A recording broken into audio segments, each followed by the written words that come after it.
Well, flags are flying at half-staff at the Supreme Court and other federal buildings across Washington, D.C. in honor of Justice Antonin Scalia.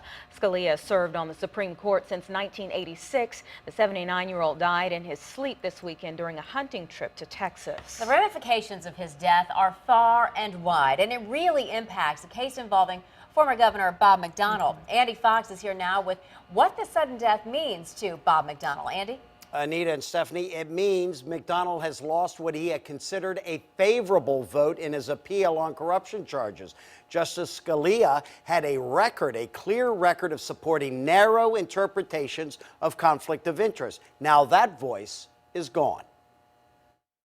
Of all the people in this country who are sad at Justice Scalia's passing, there's probably no one who's sadder than Bob McDonnell is today. The passing of Supreme Court Justice Antonin Scalia could be devastating to the corruption charge appeal by former Governor Bob McDonnell, Regent University law professor Bradley Jacob. I think it's overwhelmingly likely that the court will decide the case with 8 justices, and I think he is much less likely to win without Justice Scalia on the court. Justice Scalia's death leaves 8 justices. For McDonnell to win his appeal, he will need a 5-3 vote. 4-4 tie reverts back to the lower court decision that found McDonnell guilty with 2 years in federal prison. That probably is the kind of a wide open statutory application that Justice Scalia would have been wanting to take a very critical look at. Jacob thinks Scalia was a sympathetic vote for McDonnell, that he never performed an official act of office to help businessman Johnny Williams, even though Williams gave McDonnell lots of gifts. Certainly his prospects look a lot worse than they did 3 days ago. One other thing you need to know about Bradley Jacob. He was my best professor in law school. Antonin Scalia taught Jacob at the University of Chicago Law School. Many brilliant people can't teach. The gift of teaching is not the same thing as being very smart.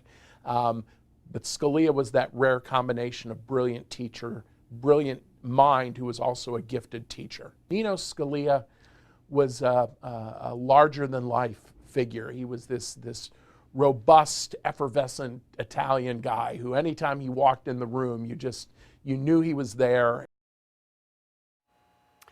Just moments ago, I got this statement from Bob McDonnell's sister, Maureen C. McDonnell. She writes, "We are very saddened by the loss of a brilliant jurist, great American, and human being. Our prayers are with the Scalia family at this very difficult time." Maureen C. McDonnell, Bob McDonnell's sister. We are still expecting an April hearing for McDonnell's appeal. We expect an Obama nomination soon. We don't know at what point the Republican-controlled Senate will hold those hearings to consider the nomination. I'm Andy Fox, 10 on your side.